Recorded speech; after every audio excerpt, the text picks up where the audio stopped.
Hello friends, we'll move to our next topic or next numerical order, that is the non-sway frames. We'll try to solve using moment distribution method order. So your first numerical is given to you, that is a right angle bent is provided to you, that is ABC over here, and that you have to solve by using moment distribution method order.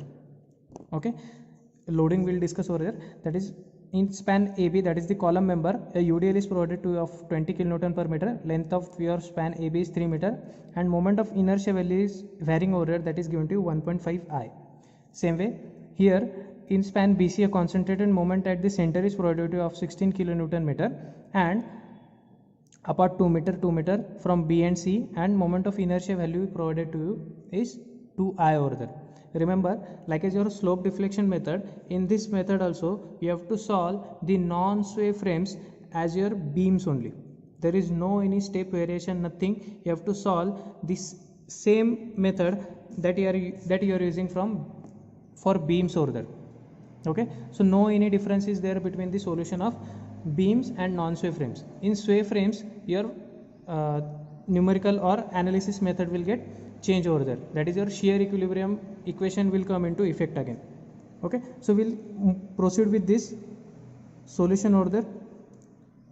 Okay, so initial step, that is your first step, you have to calculate the decay over there. Decay we have calculated many times over there, so directly you can say that decay for this frame will be equal to 1. Okay, and which is that is your nothing but theta b, which will be your basic unknown value over there, which will be your basic unknown. Here I am writing as basic unknown, and basic known values, that is theta a and theta c will remain 0. So these will be your basic known values. Okay, then we'll move to your next step, that is calculation of fixed moments over there. Okay, in calculation of fixed moments, the first member is your MF AB, next is your MF BA, MF BC, and MF CB over there. Okay, in AB member, a UDL is provided to throughout the length over there. So this fixed moments comes equal to minus WL square by 12. Minus why I am considering, because restoring moment here will be again anti-clockwise in nature over there. You check that. See, for this UDL along point A, this will induce a clockwise moment over there, and restoring moment will be anti-clockwise. So that is why I am considering this negative. So W is 20, length is your 3 divided by 12. So 20 into 3 square divided by 12, I get that as minus 15 kilonewton meter. Same way BA will get as plus WL square by 12, that will be your plus 15 kilonewton meter over there. Right. Next, for BC member, if you see loading is given to, that is a concentrated moment is given at the center over there. Okay, so for concentrated moment, this fixed moment value comes equal to m by 4, and same way for CB also it comes equal to m by 4, but difference is what, your both these values here it will come positive over there. Why? Because acting moment is clockwise in nature. If this acting moment is anti-clockwise in nature, both values will come negative over there. Here there is no restoring moment sign conventions you have to consider. Your sign convention is dependent on your acting moment direction over there. Okay, so this comes equal to m by 4 and m by 4, so that comes equal to m by 4, m is given to 16, so 16 by 4, that comes equal to plus 4 kilonewton meter, and this also comes your plus 4 kilonewton meter over there. Okay, you note down over here, that is if moment is clockwise, consider this as positive. If moment is anti-clockwise, you consider it as negative over there, simply. Okay, then the third is your calculation of distribution factors over there, that is just simply DF I am writing. Okay, so for DF, what you have to do is you have to calculate this in the table format. So first column, whatever you consider is the joints, second column, whatever you consider is the members, next is the relative stiffness K, next is the total stiffness summation of K, and last is DF is equal to K upon summation of K over there. Okay, again same concept you have to use. Which joints here you will be considering over here? The joints which are having 2 or more than 2 members over there. The joints which are having 2 or more than 2 members over there. So if you see, such joint are your A is your single jointed member, C is also your single jointed member. Just B joint you are having two members, that is BA and BC. So only one joint I am having here which are having more than two members. So member is B and members meeting are, sorry, joint is B and members meeting are BA and BC over there. Now we check your capability of support over there. A is the fixed support, so obviously this will be a capable support. Also C is the fixed support, so this will be also a capable support. Now whatever support B is given to you, this type of joint are treated as your rigid joints. These type of joints are treated as your rigid joints over there. So rigid joints are always a capable supports over there. While explaining capable and incapable supports over there, in your first lecture of moment distribution method, I have told you that rigid joints are always a capable supports over there. Okay, so that is they can resist a bending moment over there. So whatever supports are given to you, those are all capable. So your relative stiffness values, all values will be simply I by L over there. Now we'll check over there. First member, that is far end, is A, and in second member your far end is C over there. So for first member BA, relative stiffness will be equal to I by L, but for BA your I value is given to you 1.5 I, so that comes equal to I, that is 1.5 I divided by L. L of member is BA is 3, so that comes equal to 0.5 times of I. 0.5 divided by 3 you get as 0.5. Same way for BC, again C will be your far end, that is the capable end over there. Okay, so for far end this comes equal to again I by L, but for BC here this I is given to you 2I and length is your 4, so this comes equal to I by L, that is 2I divided by L is 4, so 2 by 4 again comes equal to 0.5 of I over there. So if you calculate total stiffness, that comes 0.5 plus 0.5 equal to 1, and DF is equal to, for BA, 0.5 upon 1, that comes equal to 0.5, and 0.5 upon 1, that comes again equal to 0.5 over there. So this will be our distribution factors for BA and BC members adjoint B. Okay, now after this we'll move to your next step, that is step number 4, moment distribution table.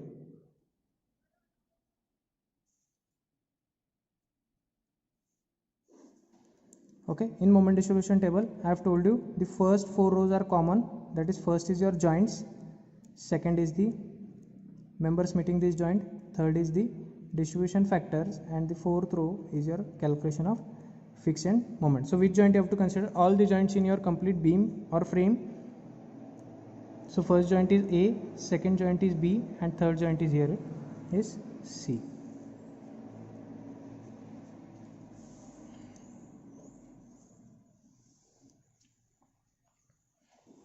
Right, I'll write the members meeting joint AR, AB, members meeting joint BR, BA and BC, and for C only one member I am having, that is CB over there.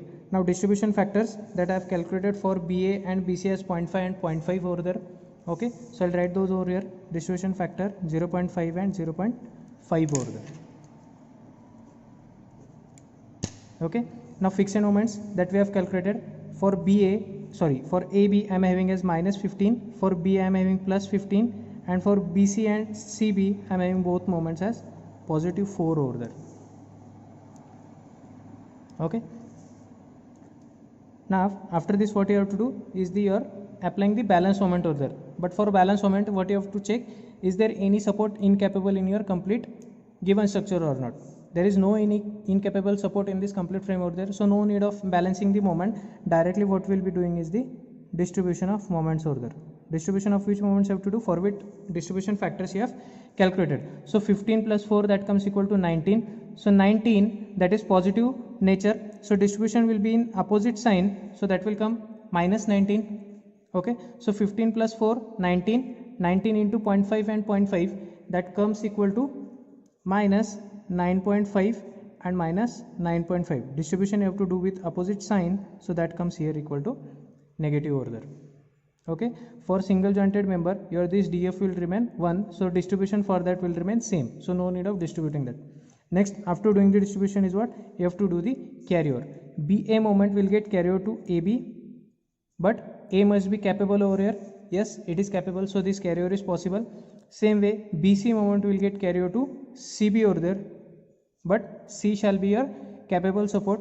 Yes, it is again capable, so this carryover is also possible over there. Carry over factor is your 1/2, so half of the moment will get carry over, so half of 9.5, that comes equal to minus 4.75. Carry over you have to do with the same sign, here also it comes equal to minus 4.75.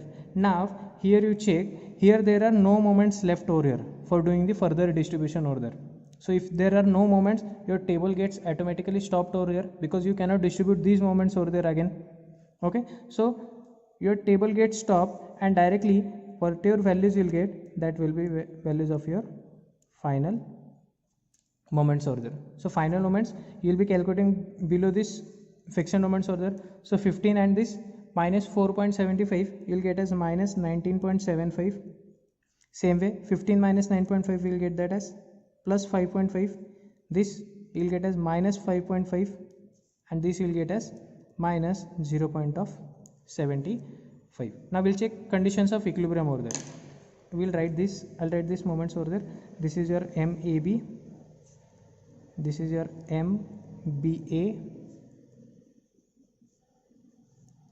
MBC, and this is your MCB over there. Okay, we'll check the condition of equilibrium. It will be only at joint B, that is MBA and MBC shall come equal to 0. Check, yes, we are getting this 0, plus 5.5 and minus 5.5, that comes equal to 0 over there.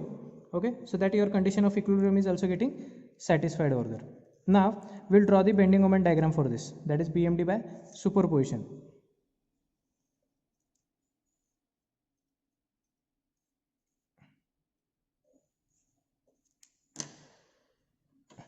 Okay, sorry, I have drawn this extra line over there.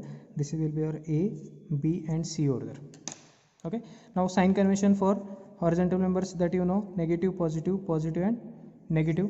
Same way for vertical members, your sign convention are what? In this way, negative, positive, positive and negative over there. Now you'll check, this will be your AB member, so here moment you will get MAB, here you will get as MBA. So MAB, you are having minus 19.75, so minus it is, so it will be plotted on outward side over there,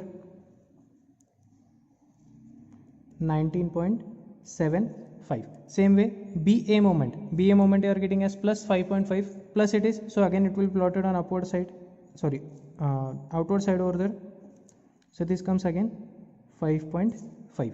Now BC, that is your horizontal number, so here you will get MBC, here you will get MCB over there, right?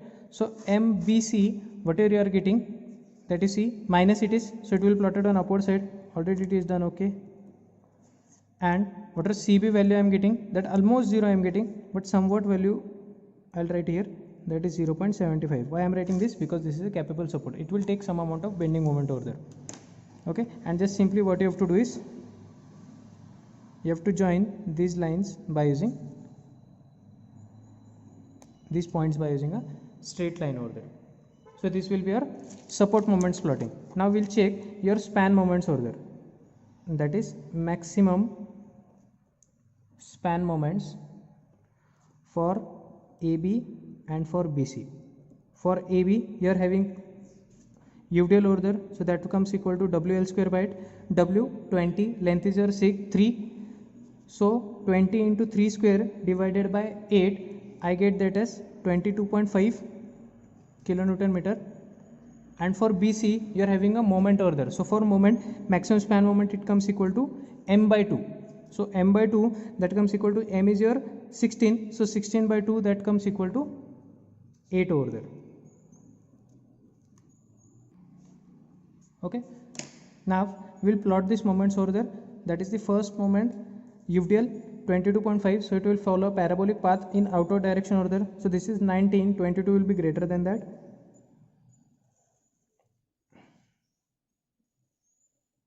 In this way, that will be your 22.5. This value is your equal to WL square divided by 8 over there. And in your BC span, you are having a concentrated moment over there. For that maximum moment, you are getting equal to 8. It will follow a triangular path of 8 over there. Maximum at the center, so this comes equal to M by 2 over there. And just what you have to do is, you have to shade the superimposed part whatever you are obtaining.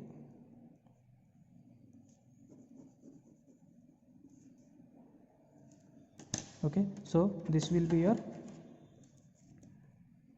BMD by